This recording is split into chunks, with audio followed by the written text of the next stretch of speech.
Nagalit ka ba kay Raul kahit isang beses at bakit?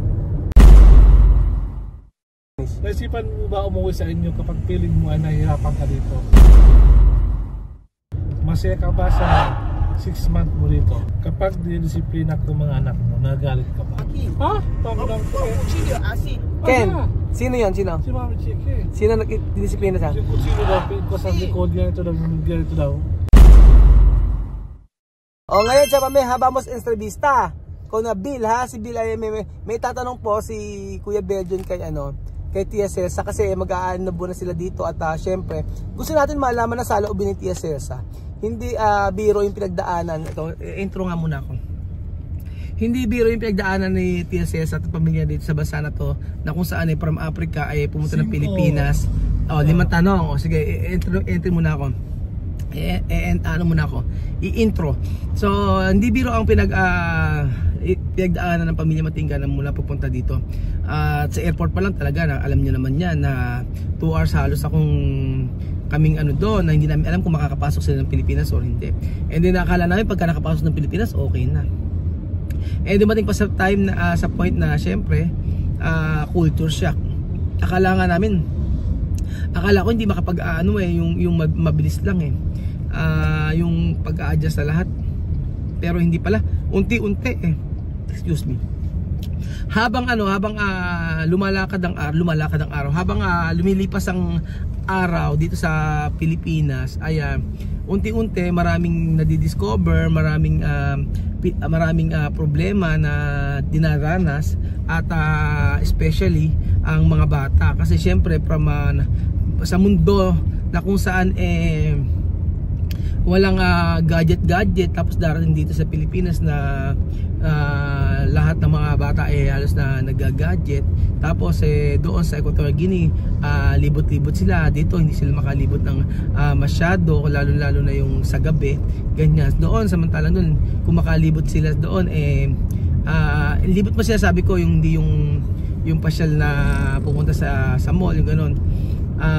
Yung libot po na kung saan walang pakialam si Tia Celsa kung saan man yung halimbawa sila Bibian tsaka sila Amir, pero dito hindi po pwede yung mga ganun. So marami po mga amigo ang changes o pagbabago sa pamilyang ito. At hanggang sa pag-aaral na nakita nyo naman yung kung paano sila mag-aaral at nakita nyo yung grades nila. So for today's video at hayaan na po natin na magtanong si Kuya Belgian ng mga itatanong niya. So ayan, Belgian, okay na ba? Tanong mo na. Magandang hapon po na una po. Binabati ko po yung mga nanonood sa atin ngayon. Isang magandang hapon po sa inyo lahat. Parang sa radio. Ngayon po meron tayong interviewin isang napakagandang babae mula po sa Africa. Siya po ay dating maliit, ngayon siya mataba na po siya ngayon dahil sa mga nakakain niya ang araw dito sa Pilipinas. Tulad ng baboy, tulad ng serdo, tulad ng baka. Yan po ay ang pangalan niya po ay si Celsa Matingga. Matingga. Pagdating ito pag tinanong mo siya Spanish tapos pagkayari Spanish pagkayari mo siyang i-Spanish mo siya, Tagalogin mo muna yung tanong. Pagkayari Spanish mo tapos yung sagot niya i-translate mo. Sige, ako na mag-translate, sige. Ikaw na magtanong. O game. Excuse me.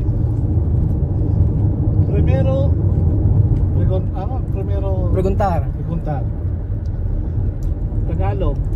Nagalit ka ba kay Raul kahit isang beses at bakit? Sabi ni Chamame, el preguntar tú enfadar con amigo un vez habla la verdad. Si enfadar contigo una vez. Ajá. ¿Por qué? ¿Por qué? Muchas veces. Muchas veces, porque habla la verdad, ¿ah? Muchas veces enfadar. ¿Por qué? Porque así uno no puede estar sin enfadar. Son tomas de la cabeza. Cuando una persona tiene cabeza, tiene que enfadar en la vida. ¿Ano daw, Belgian? Son tomas, son nervios de la cabeza. Uno no puede estar sin enfadar. Todo ser humano tiene que enfadar. Ano to sabi? Enfada, después termina. Ano sabi? Nagalit daw siya kung ang kanyang ulo Es normal. Lalo kung ulo daw niya masakit. Pag masakit ang ulo niya? Kung may kabesa, dolor. ganon. Yan, Pero, na siya. ¿qué razón? Normal. Después, saka. Ano? Saka. Es normal, uno no puede enfadar. Hindi naman nagagalit. Oo. Kumbaga pagka masakit daw ang ulo niya. Oo. Oo. Anong rason? ¿Qué razón? ¿Qué razón por qué tú enfadara, pero? Oh, yo enfado cuando discutimos así que haya habido entre palabras, yo puedo enfadar así, pero después termina. Terminar. Kapag ka daw nagtatalo. Katalo. Pag nagtatalo daw kami, tapos pagkayari, tapos na. Okay, huwag natin tanong kung ano yung mga reason. Sige. Next! Segunda, tú pensar antes, tú quieres, Ano ba Tagalog mo ako Spanish? naisipan mo ba umuwi sa inyo kapag feeling mo ay nahihirapan ka dito? Tú pensar tú que revolver cuando tú vidas, cuando tú sufres aquí. Todo está todo aspecto tu vida, no. Tú pensar tú que revolver tu país cuando tú sufres o tu vida difícil aquí es todo aspecto tu vida. Yo no puedo pensar porque es igual, cuando estoy aquí es igual como yo estoy en mi país. Como mi país también está igual, porque aquí yo he aprendido muchas cosas. Sí. Tengo experiencia de vida. Sí. Yo no tenía, pero ahora ya sé muchas cosas, porque gracias que he venido aquí ya sé muchas cosas. Okay. Muchas cosas. Oo nga, ano si Chamame. Sí, yo no sabía muchas cosas antes. Meron na nga ang point si Chamame, no? Kahit daw mahirapan man siya dito o mahirapan parehas lang din daw. Mas mahirap pa sa bansa nila. Pero ang kaibahan daw dito, marami siyang natututunan. Marami daw siyang marami pa sinabi. Marami siyang natutunan mga bagay dito sa bansa na to. At maraming pagtuturo sa kanya. Yun ang sagot ni Chamame. Hindi man nila naisipan. Hindi naman niya naisipan mo. Parang same lang din kasi doon din. También tu país tiene mucho problema. También aquí tiene mucho problema. Igual. En los lugares así Dios ha dado la vida. Todo igual. Todo sitio que uno puede ir con problemas se arregla. Ayun. Sabi ni Chamame, kung may problema sa bansa na yun, may problema din dito. So ano pa man yung problema na yun, aayusin. Pero mas fácil para arreglar de problema aquí. No, como tu país, 1 año, 2 años, empadar. Tu país problema de no solo familia, otro familia, familia. Sí. Pero tu problema de Como los míos. Pero aquí es una familia, tu problema aquí. Sí. Es una familia, pero en Kenia hay mucha familia de porque donde estoy hay muchos chismes. Sí. Pero aquí cada uno depende de su problema. Se arregla así, nadie sabe. Sí. Ayun, explain natin Beljun. Sabi ni Chamame, siyempre dito nga pamilya lang niya iintindihin niya, di ba? Tayo lang naman na magkakasama. Unlike doon sa bansa nila, ang dami niyang pamilya. Tapos sa maraming chismis, maraming iniisip, marami siyang problema. Kaya kumbaga kung tutuusin, dito mas madaling solusyonan yung problema. Next. Masaya ka ba sa 6 months mo dito? Ayun, Chamame, Bill preguntar, ¿tú contenta cuando tú estás aquí? ¿Tú feliz? ¿Ha ido aquí 6 meses? Sí, yo estoy feliz. ¿Por qué? Porque yo no puedo decir que no estoy feliz, yo estoy feliz. Mi corazón no piensa nada mal, porque por la mañana, mediodía, por la tarde, llámame donde está, aunque no estáis en casa, pero preguntáis, llámame, ¿qué tú vas a hacer? Llámame, ¿qué tú vas a hacer? Mucha gente aquí ya me conoce, ya estoy feliz. Ayun.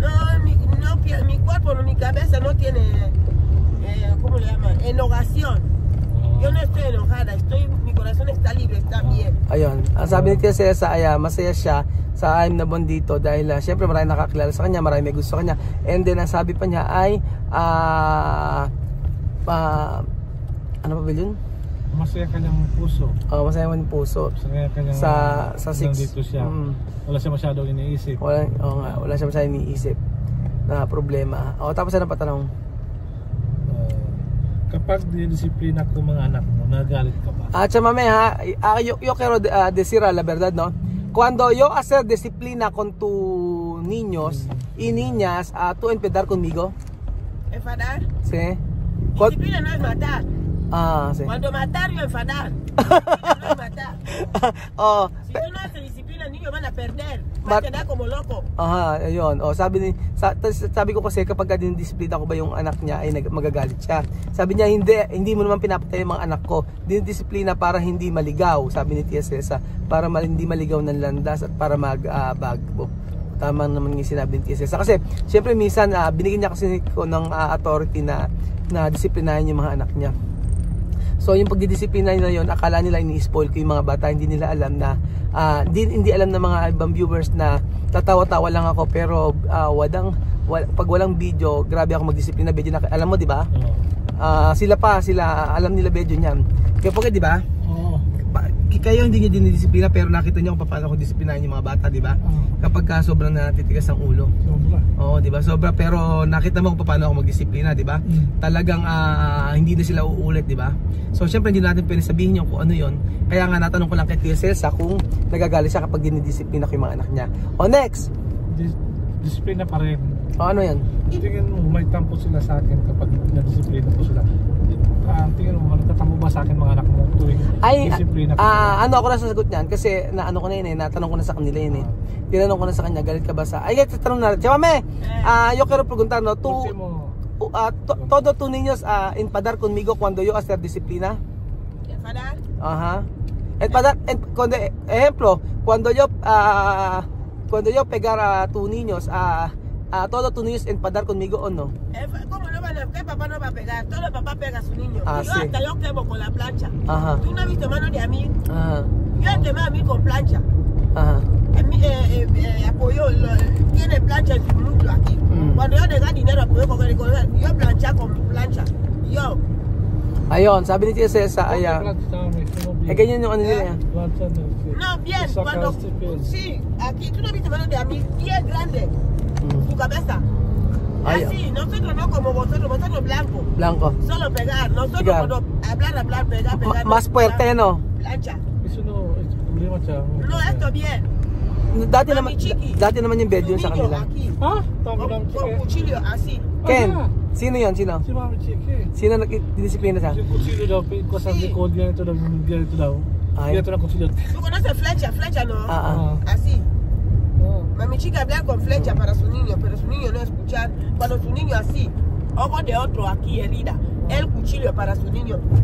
Así. Así nosotros. Diyos ko, saksakan pala yun sa kanila pagka-disiplina. Kami sa mucho violente. No, cuando así niño dejar. Ayun. Cuando flecha el problema, romper cristal, persona, ojo, problema. Cuando tú hablas con ellos no escuchar así. So ayan, sabi ni Tia Cesa, iba kasi magdisiplina mga sila kaysa sa atin. So sa kanila dumarating sa point na may sinusugatan nila, o kagaya sa pinaplansya, ganyan yung kay Amir, di ba, pinlansya. O pati yung kay Apoyo, pinlansya rin pala niya pagka yung mga pagnanakaw na yung mga ganun yung mga ginagawa. Basta yung mga yung mga para daw hindi nila makalimutan. Iba naman tayo magdisiplina. So ako, pagdisiplina ko, siyempre hindi ko sasabihin sa inyo. Pero yun ang tanong ni Belgian, kung nagagalit ba sa akin yung mga anak niya kapag disiplina. Sabi nga ni Chama, hindi daw kasi lahat daw ng tatay at nanay ay kayang dapat disiplinahin yung mga anak nila. O ano pa ba yung tanong? Wala lang, tanto. Ano tanong? So dyan po yung natapos ang ating. Ay, hindi ba may follow-up? Ala pang follow-up? May follow-up question po si Kuya Raul. May follow-up question ako. Bakit Kuya Raul? May follow-up question tayo. Mas magandang tanong natin kay Chama ko. Nawala na ako. Ang tanong ko na lang ay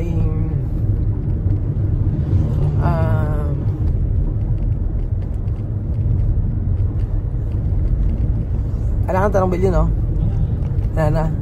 Tapos Pera ko siya. Wala lang tanong ko na lang ang tanong ko na lang kay Chamame ito at Chamame, no, yo quiero preguntar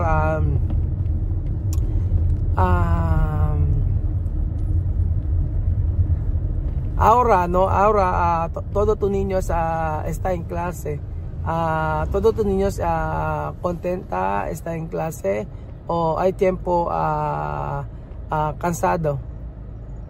Yo, para mí, Ajá. no, cansado Cuando uno no puede, cuando mucho trabajar, yo puedo decir estoy cantando. Pero aquí no tengo ningún trabajo que hago aquí, no hay trabajo forzoso, solo por la mañanita, barrer, fregar, ya está. Ya no hay más trabajo. Así. No, pero... Lavar, yo lavo con la máquina. Yo tengo máquina. Pero todos tus niños, cuando está en clase, no decir, mamá, yo cansado de estudiar aquí de Filipinas porque estudiar aquí duro, no habla así. No, antes, primeros momentos. ¿Momento? Sí, porque no habían adaptado bien. Ahora está bien. Momento, mamá, hay la señorita enseña muchas cosas así, pero ahora ya han adaptado. Adaptar. Hasta ellos prefieren estar en la escuela que en casa, porque en casa aburren. Aburre. En la escuela están con los demás ahí, jugando. Estudiando bien. Okay. May tanong pa nga. May tanong ko ba? Akala bakit may tanong ko pa pala, sige. Pabigyan ng baon ng tatlong babae. Ayo pala, Tia Mame ha. Ayo pero explain ko muna yung sinabi Tia Mame. So sabi ni Tia Mame, kasi tinatanong ko na baka may time ba na ang mga anak niya ay napapagod na sa pag-aaral kasi ang pag-aaral dito ay matindi. Sabi ko gano'n. Tapos ang hindi niya naintindihan yung tanong na una, sabi niya gano'n, sa akin yung trabaho ko dito madali kasi naglilinis na ako ng bahay, ganyan, wala masyadong trabaho. Pero inulit ko yung tanong ko, sabi ko sa kanya yung at saka hindi ka yung mga anak mo tanong ko yung kung sila ba ay nahihirapan sa pag-aaral dito. Tapos sabi niya, Mame, nung una nahihirapan syempre dahil ang dami yung, sabi daw ng mga bata, ang dami raw pinapagawa ng mga teacher. Pero later on daw ay na-adapt na raw nila yung pag-aaral dito. Kaya sabi nila mas gusto nila sa school kaysa sa bahay. Yun ang sabi ni Tia Mame, mas gusto nila sa school kaysa sa bahay kasi sa bahay sila ay nabobore. Gusto nila sa school kasi nandun yung kanilang mga kaklase. Tia Mame, no? Oo nga, meron kasi tanong kasi meron time na ang gusto ni Tia Mame, Tia Mame, yo quiero decir, ito kasi sabi gano'n, yung isang araw nagbigay ng baon si Lenlen na pera. Ngayon, ang pinabigyan lang si Vivian tsaka si Amir, pero si Misma, si Alima tsaka si Sophie hindi. Tia Mame, no? Otro día, cuando tú ves si dar dinero con Vivian y Amir, ¿por qué no puede dar con Alima, Misma y Sophie? ¿Qué razón? Yo he dicho que no les dé más, si no van a acostumbrar. Cuando llevan dinero ya no comen comida que llevan. Se gasta. Se gasta, pero... Cuando van así solo caramelo. Caramelo. Dieta. Ajá. Misma, pero ¿por qué Vivian y Amir dar? Amir puede llevar los de Amir su dinero, a ver, compra, pero también guarda. Ellos hacen su caja. Su caja. No comen todo. No pero comen. a Lima tú le das 500, termina todo. Yun yung pala. Todo, así. Ano natin yung dahilan. Caramelo. Tienen en casa, ya tienen fiesta.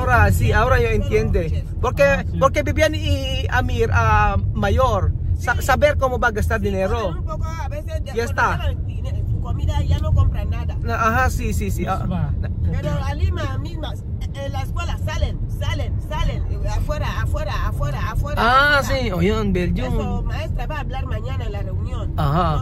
No bien, yun. Sabi nga ni alam ko na dahilan kung bakit ang pinabibigyan lang niya ng pera sila Vivian tsaka si Amir.